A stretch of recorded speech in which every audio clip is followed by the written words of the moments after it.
Hello दोस्तों, स्वागत है आपका एक बार फिर से मस्ट टेक के इस क्रैश कोर्स के अंदर। और आज के सेशन में हम क्या करने वाले हैं, तो हमारे लास्ट सेशन में हमने जो रजिस्ट्रेशन पेज बनाया था और उससे पहले हमने रजिस्ट्रेशन की एपीआई बनाई थी बैकएंड के अंदर। उन दोनों को कनेक्ट करके हम रजिस्टर करने वाले हैं थ्रू द फ्रंट हैंड। तो देखिए, हमने यहाँ पे क्या किया हुआ है, तो हमारे ब्राउजर के अंदर अगर हम चेक करते हैं तो हमें यहाँ पे हमारा रजिस्टर का फॉर्म डिस्प्ले हो रहा है। मुझे क्या करना है, मुझे यहाँ पे कोई भी user name, email ID and password को एंटर करना है। एंड उसके बाद जब मैं रजिस्टर बटन के ऊपर क्लिक करूँ तो मेरा यूजर रजिस्टर हो जाना चाहिए। कैसे यूजर रजिस्टर होना चाहिए, तो यहाँ पे जो हमने हमारा बैकएंड है, बैकएंड के अंदर हमने जो यहाँ पे रूट क्रिएट किए हैं सारे, जैसे कि हमारा ये यूजर रूट है, रजिस्टर यूजर, उसके रूट के थ्रू मुझे क्या करवाना है, मुझे उसको रजिस्टर करवाना है। और उसके लिए एपीआई कौन सी यूज होने वाली है, तो ये वाली पर्टिकुलर एपीआई है। एंड उसके एंड पॉइंट कौन कौन से रहेंगे, तो एंड पॉइंट हमने यहाँ पे दे दिया है कि मुझे यहाँ से user name, password and email ID, इतनी चीजें मुझे चाहिए। तो चलिए हम स्टार्ट करते हैं हमारा सेशन और देखते हैं किस तरीके से ये वर्क करेगा। सो सबसे पहला काम मुझे क्या करना है, तो सबसे पहला काम मुझे ये करना है कि यहाँ पे जो भी मेरे पास username, email ID and password जो टेक्स्ट बॉक्स है, उसके अंदर से जो भी वैल्यू मुझे मिलती है, उस वैल्यू को मुझे स्टोर करवाना है किसी वेरिएबल के अंदर। नाउ वो किस तरीके से करते हैं वो देखते हैं। अब उसके लिए मुझे यहाँ पे यूज क्या करना पड़ेगा, सबसे पहले वो समझते हैं। तो मुझे यहाँ पे यूज करना पड़ेगा यूज स्टेट का। यूज स्टेट क्या होता है, तो यूज स्टेट रिएक्ट जेएस की एक हुक है, जिसके थ्रू आप क्या कर सकते हो, जिसके थ्रू आप डेटा को स्टोर करवा सकते हो, उस डेटा के ऊपर कोई न्यू वैल्यू को सेट करवा सकते हो। तो चलिए यहाँ पे मैं ले लेता हूँ कॉन्स्ट। कॉन्स्ट लेके मैं इसको एक नेम दे देता हूँ, जैसे कि मैं यहाँ पे दे देता हूँ user dt comma, and then मुझे लेना है सेट यूजर dt। अब यूज स्टेट के अंदर आपको variable name as well as set करके उसकी जो भी वैल्यू आपको सेट करनी रहेगी वो भी आपको देना है। साथ में आपको यहाँ पे देना है use state. And use state जो है वो रिएक्ट से इंपोर्ट होगा, तो आपको इस तरीके से कुछ करना पड़ेगा। एंड देन यहाँ पे मैं दे देता हूँ कर्ली ब्रैकेट। कर्ली ब्रैकेट क्यों दिया हमने, क्योंकि मेरे पास यहाँ पे मल्टीपल वैल्यूज है जिसे कि मुझे स्टोर करवाना है। तो चलिए कुछ इस तरीके से हमने यहाँ पे कर दिया है। एंड नाउ अब हम क्या करेंगे, तो अब हमारे पास एकदम सिंपल वर्क है। यहाँ पे हमारी जो भी फील्ड का नेम है वो फील्ड नेम हमें यहाँ पे डिफाइन कर देने हैं एंड उसकी ब्लैंक वैल्यू डिफाइन कर देनी है। जैसे कि मेरा जो फर्स्ट है वो क्या है, यू नेम है, सो मैं यहाँ पे ले लेता हूँ यू नेम कॉलन, उसकी वैल्यू हमने दे दी ब्लैंक। देन मेरे पास है पास या फिर ईमेल, तो चलिए हम यहाँ पे ईमेल ले लेते हैं कॉलन करके, उसकी वैल्यू भी हम यहाँ पे ब्लैंक करवा देते हैं। And then the third one is, third क्या है हमारे पास, दैट इज अ पास। चलिए तो मैंने यहाँ पे पास ले लिया एंड कॉलन करके उसकी वैल्यू भी मैंने ब्लैंक करवा दी। तो इस तरीके से मैंने क्या कर दिया, सारी वैल्यू को डिफॉल्ट ब्लैंक पास करवा दी है। अब क्या होगा, सो बेसिकली मुझे एक ऐसी मेथड बनानी है, जो मेथड यहाँ पे जो भी मेरा टेक्स्ट बॉक्स है उसकी ऑन चेंज इवेंट के ऊपर कॉल हो पाए और उसके अंदर जो भी वैल्यू है वो लेके आ जाए। तो चलिए उसके लिए हम क्या करेंगे, तो उसके लिए हम सिंपली यहाँ पे एक मेथड बनाएंगे। सो हम यहाँ पे लिखते हैं कॉन्स्ट, एंड कॉन्स्ट करने के बाद यहाँ पे मैं कर देता हूँ मेरा एक एरो फंक्शन क्रिएट करने वाला हूँ। सो मैं यहाँ पे लिख देता हूँ हैंडल इनपुट चेंज।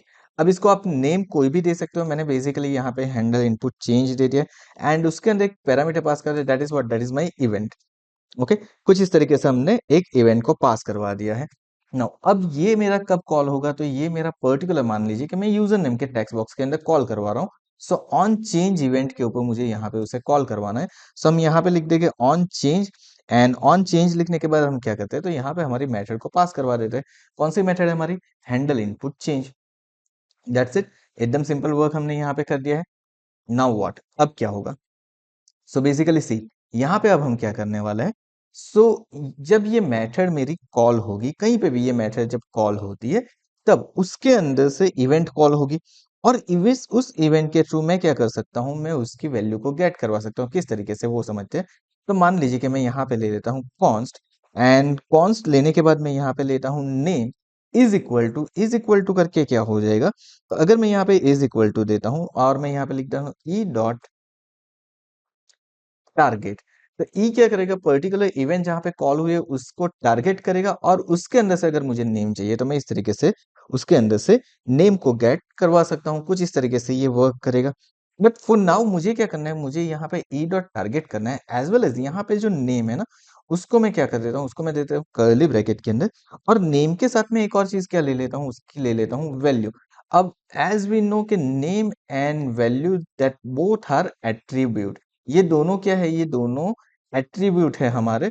सो हमने यहाँ पे क्या कर दिया, हमारा जो एट्रीब्यूट है उसको डिफाइन कर दिया है, जिसकी वजह से क्या होगा, जिसकी वजह से हमारी वैल्यू वहां पे स्टोर हो सकती है। चलिए इसको मैं वर्ड रैप कर देता हूँ ताकि ये कुछ इस तरीके से दिखे, एंड इसको हम थोड़ा सा स्मॉलर पार्ट के अंदर कर देते हैं। तो यहाँ पे मेरा क्या आ जाएगा, मेरा नेम और वैल्यू दो चीजें मेरी आ गई है। नाउ अब मुझे क्या करना है, अब मुझे यहाँ पे जो हमारा यूज स्टेट है सेट यूजर dt, उसको ले लेना है। उसको लेने के बाद हम क्या करेंगे, तो हम यहाँ पे करेंगे round bracket and curly bracket. उसके बाद मुझे यहाँ पे देना है triple dot, and triple dot देने के बाद मैं यहाँ पे क्या करता हूँ, तो ट्रिपल डॉट देने के बाद मैं यहाँ पे कर देता हूँ मेरे यूज स्टेट का नेम। मेरे यूज स्टेट का नेम क्या है, तो मेरे यूज स्टेट का नाम है यूजर dt। अब यहाँ पे ट्रिपल डॉट करने से क्या होगा, तो ट्रिपल डॉट करने से ये होगा कि अगर आप यहाँ पे जो हमारे पास यूज स्टेट के अंदर तीन वैल्यू है, उसके अंदर से कोई एक वैल्यू भी सेट करवाते हो तो वो हो जाएगा। अगर आप यहाँ पे ट्रिपल डॉट नहीं करते हो तो बाकी की वैल्यू क्या हो जाएगी, बाकी की वैल्यू ब्लैंक नहीं रहेगी, वो वहां से इरेज ही हो जाएगी। तो हमें बेसिकली वो नहीं करवाना है।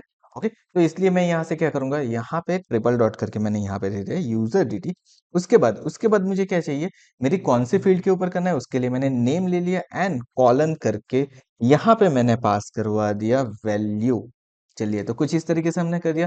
तो अब इससे क्या होगा, अगर मान लीजिए कि मैं यूजर नेम के टेक्स्ट बॉक्स के अंदर हूं, तो मेरा जो यूजर नेम है वो मुझे मिल गया, एंड देन उसके बाद क्या हो गई, उसकी वैल्यू पास हो गई यहाँ पे। तो हमारे लिए वर्क इजी हो गया, जो नेम होगा उससे रिलेटेड वैल्यू मेरी यहाँ पे पास होके आ चुकी है जब मैं यूजर नेम के अंदर वर्क करूंगा।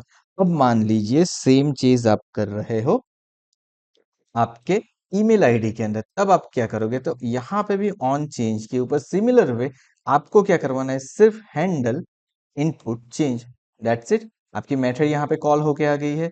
एंड देन पासवर्ड के अंदर भी मुझे करवाना है, तो पासवर्ड के अंदर भी हम क्या करेंगे, पासवर्ड के अंदर भी हम ले लेते हैं ऑन चेंज, एंड यहाँ पे भी हम दे देते हैं हैंडल इनपुट चेंज। कुछ इस तरीके से हमने हमारी मेथड कॉल करवा दी है। तो एक बार हमारी मेथड कॉल हो गई, उसके बाद क्या करना है वो अब हम देखते हैं। सो नाउ अब मुझे क्या करवाना है, सेम वे। ये तो क्या हो गया, ये मेरा हो गया टेक्स्ट बॉक्स के अंदर। अब ये डेटा मेरे सबमिट कब हो गए, जब मैं रजिस्टर बटन के ऊपर क्लिक करता हूं तब। तो उसके लिए मुझे क्या करना है, तो उसके लिए मुझे एक और मेथड बना देते हैं, जैसे कि मैं यहाँ पे लिख देता हूँ handle form submit is equal to करके यहाँ पे एरो फंक्शन हम क्रिएट कर देते हैं। एंड देन यहाँ पे अब जो भी वर्क मुझे करना है वो मुझे कहाँ पे करना है, मुझे यहाँ पे वो सारी चीजें करनी है जिससे कि मेरा फॉर्म सबमिट हो सकता है। बट नाउ अब यहाँ पे एक और चीज मुझे लिखनी है, तो यहाँ पे हम एक और चीज क्या लिखेंगे, तो यहाँ पे हम लिखेंगे असिंक।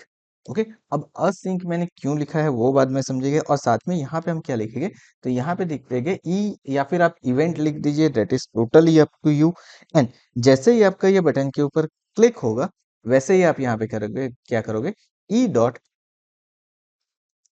देन उसके बाद हम लिखेंगे प्रिवेंट, एंड देन प्रिवेंट लिखने के बाद हम यहाँ पे लिखेंगे प्रिवेंट डिफॉल्ट। प्रिवेंट डिफॉल्ट से क्या होगा, जो मेरी डिफॉल्ट जो भी चीजें होगी वो यहाँ पे हमने प्रिवेंट कर दी है। हमारी इवेंट की जो भी प्रिवेंट है, जैसे कि अगर मान लीजिए कि फॉर्म मेरा सबमिट हो रहा है, हमने फॉर्म टैग का यूज किया, तो उसको हमने यहाँ पे क्या कर दिया, प्रिवेंट कर दिया है। चलिए, तो कुछ इस तरीके से कर दिया। नाउ अब मुझे क्या करना है, मुझे ये जो डेटा मुझे मिले हैं मेरे वेरिएबल में स्टोर हो चुके हैं, यहाँ पे देखिए सेट यूजर डेटा से मेरे डेटा स्टोर हो चुके हैं। अब मुझे उसे सबमिट करवाना है मेरे सर्वर के ऊपर। सर्वर के ऊपर कहाँ पे सबमिट करवाना है, तो मेरी जो यहाँ पे मुझे यूआरएल मिल रही है, उस यूआरएल के ऊपर, पर्टिकुलर ये वाली यूआरएल। अब उसके लिए आप दो चीजों का यूज कर सकते हो, आप एक फैच का भी यूज कर सकते हो जो कि ये बाय डिफॉल्ट प्रोवाइड करता है, बट हम यूज करने वाले हैं यहाँ पे जो चीज है वो है एक्सियोस। अब एक्सियोस क्या होता है, तो एक्सियोस एक डिपेंडेंसी है जिसका यूज करके आप HTTP रिक्वेस्ट सेंड कर सकते हो, और उसके बारे में भी हमने हमारे रिएक्ट की सीरीज के अंदर पूरी चीजें एक्सप्लेन की है, तो आप वहां पे वो चीजें देख सकते हो। नाउ जैसे कि ये हमारा क्रैश कोर्स है, तो हम यहाँ पे क्या करते हैं, यहाँ पे बेसिकली डायरेक्टली इंस्टॉल कर देते हैं। तो मैं यहाँ पे करने वाला हूँ बर्न इंस्टॉल, एंड देन मैं लिख देता हूँ एक्सियोस सिंपल वर्क है हमारे पास और हम यहाँ पे बर्न से ही इंस्टॉल कर रहे हैं ताकि हमारा वर्क इजी हो जाए। आप npm का यूज करके भी एक्सियोस को इंस्टॉल कर सकते हो। सी यहाँ पे मेरा हो गया। अगर आप बर्न से कर रहे हो तो बर्न इंस्टॉल लिख दिए, npm के साथ कर रहे हो तो npm इंस्टॉल एक्सियोस कर दीजिए। चलिए, तो यहाँ पे मेरा एक्सियोस इंस्टॉल होके आ चुका है। नाउ नेक्स्ट व्हाट, नेक्स्ट मुझे क्या करना है? सो नेक्स्ट चीज जो मुझे यहाँ पे करनी है वो पहली चीज रहेगी मेरी ट्राई एंड कैच। अब ट्राई एंड कैच हम क्यों यूज करते हैं वो समझ लेते हैं। तो देखिए, बेसिकली क्या होगा जब भी आप वर्क करते हो ना, कोई भी वर्क कर रहे हो, अगर वहां पे कोई एक्सेप्शन एरर आती है तो वो हम कहाँ पे भेज देते हैं? कैच के अंदर भेज देते हैं। ओके, सो कैच के अंदर भेजने के बाद मैं यहाँ पे क्या करूंगा? मैं यहाँ पे console डॉट लॉग कर दूंगा एंड उसके अंदर मैं क्या करूंगा? मेरी जो भी एरर है वो पास कर रहा हूँ अभी के लिए। उसके बाद आप जेसन के थ्रू डेटा को पास करवा के गेट करवा सकते हो, उसकी वैल्यू को प्रिंट करवा सकते हैं। एंड नाउ अब मुझे क्या करना है? अगर ये सक्सेसफुल, अगर ट्राई में जाता हूं तो ट्राई में मुझे क्या करना है? मैं यहाँ पे लिखूंगा कॉन्स्ट। कॉन्स्ट लिखने के बाद मैं यहाँ पे RES यानी कि रिस्पॉन्स इज इक्वल टू करके मुझे लिखना है यहाँ पे अवेट। देखिए, इसीलिए हमने ऊपर की तरफ असिंक लिखा हुआ है क्योंकि मुझे डेटा को गेट करवाना है, वहां से कोई रिक्वेस्ट सेंड करनी है, वहां से रिस्पॉन्स को गेट करवाना है, तो उसमें कुछ ना कुछ टाइम जाएगा। उस टाइम के लिए मुझे क्या करनी पड़ेगी? सिंक्रोनस प्रोसेस करनी पड़ेगी। सो उसके लिए हमने यहाँ पे लिख दिया है अवेट। अवेट लिखने के बाद हम यहाँ पे लिखेंगे एक्सियोस डॉट। अब जब आप एक्सियोस लिखते हो तो एक्सियोस लिखने के बाद अगर यहाँ पे आपकी कोई भी चीज नहीं आ रही है तो आप क्या करोगे? तो आपको यहाँ पे क्या करना पड़ेगा? आपको यहाँ पे इंपोर्ट करवाना पड़ेगा आपका एक्सियोस। सो यहाँ पे हम ले लेते हैं इंपोर्ट एंड इंपोर्ट लेने के बाद अब हम यहाँ पे क्या करेंगे? तो यहाँ पे हम लिखेंगे कर्ली ब्रैकेट, सॉरी यहाँ पे कर्ली ब्रैकेट नहीं लिखेंगे, डायरेक्टली लिख देंगे एक्सियोस फ्रॉम। फ्रॉम लिखने के बाद इन्वर्टेड कॉमा के अंदर एक्सियोस। तो चलिए, ये एक्सियोस मेरा इंपोर्ट यहाँ से हो जाएगा and once axios is import then हम क्या करेंगे? यहाँ पे लिखेंगे इंपोर्ट डॉट। देखिए, अब मुझे यहाँ पे मेथड दिखा रही है, सो हम यहाँ पे क्या करेंगे? पोस्ट कर देंगे। बिकॉज हमें मालूम है हमारा जो यूजर रूट है उसके अंदर हमने मेथड कौन सी ली है?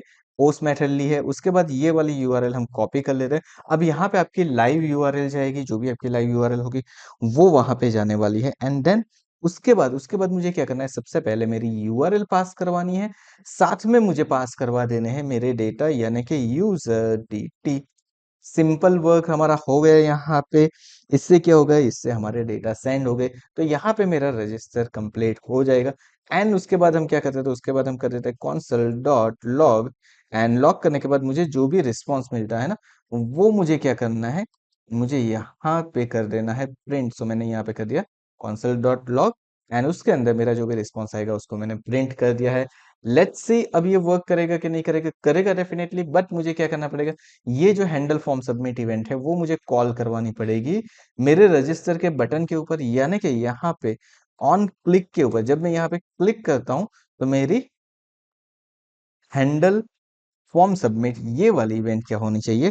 कॉल होनी चाहिए। बहुत ही सिंपल तरीका है, यहाँ पे हमने कर दिया है कुछ इस तरीके से वर्कआउट। लेट्स सी कि हमारी ये सारी चीजें वर्क करती है कि नहीं करती है।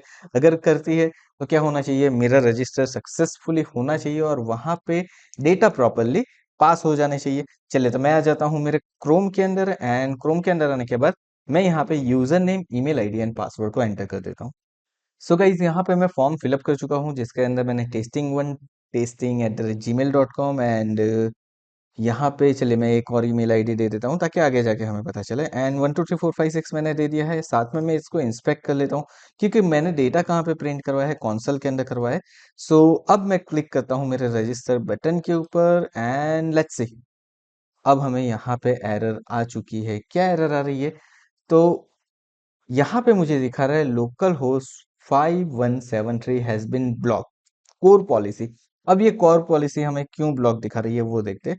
तो ये वाला जो आईपी एड्रेस है जो मेरा लोकल होस्ट है ना, ये चीज मुझे क्या करनी पड़ेगी? तो मेरा जो app.js जो मैंने बैकएंड साइड के ऊपर बनाया था उसके अंदर हमने कोर के अंदर ओरिजिन जो रखा है वो सिर्फ एक ही यूआरएल से रखा हुआ है। ऐसे हमने कहाँ से रखा था? लोकल होस्ट 3000 के ऊपर से। अब हमें मालूम है कि हमारा 5173 के ऊपर कॉल हो रहा है, तो मुझे यहाँ पे ये ओरिजिन सेट करना पड़ेगा। And now we will go here again and अब हम क्या करते हैं? यहाँ पे रजिस्टर के ऊपर क्लिक करते हैं। लेट्स सी अब देखिए मुझे यहाँ पे डेटा डिस्प्ले हो रहा है। डेटा के अंदर मुझे दिखा रहा है स्टेटस दैट इज 200। इसका मतलब मेरे डेटा प्रॉपर्ली पास हो चुके हैं। डेटा सेव यूजर के अंदर मुझे user name, email ID, password, सारी चीजें मुझे मिल चुकी है। साथ में मुझे स्टेटस और वर्जन और आईडी भी दिखा रहा है। इट मीन्स यहाँ पे मेरे डेटा सबमिट हो चुके हैं एंड मेरे रजिस्ट्रेशन की प्रोसेस कंप्लीट हो चुकी है यहाँ पे। सो आई होप आपको पता चल गया होगा कि किस तरीके से आप फ्रंट एंड के साथ बैक एंड का कनेक्शन कर सकते हो। हमारे रिएक्ट जेएस के साथ हमने जो बैक एंड की एपीआई बनाई उसके साथ कैसे कनेक्शन कर सकते हो, ये सारी चीजें आपको आज के सेशन के बाद पता चल गई होगी। तो मिलते हैं हमारे नेक्स्ट सेशन में, जहाँ पे हम देखेंगे कि किस तरीके से आप लॉगिन एपीआई को क्रिएट कर सकते हो, जहाँ पे हम ऑथेंटिकेशन करेंगे एंड साथ में क्रिएट करेंगे हमारा protected route. So thank you so much once again for watching this video. मिलते हैं हमारे नेक्स्ट सेशन में, तब तक के लिए अगर आपने हमारे चैनल को सब्सक्राइब का नहीं किया है तो चैनल को सब्सक्राइब करना और नोटिफिकेशन बेल आइकन के ऊपर क्लिक करना मत भूलिएगा। आज का वीडियो अगर पसंद आए तो वीडियो को लाइक करना मत भूलिएगा।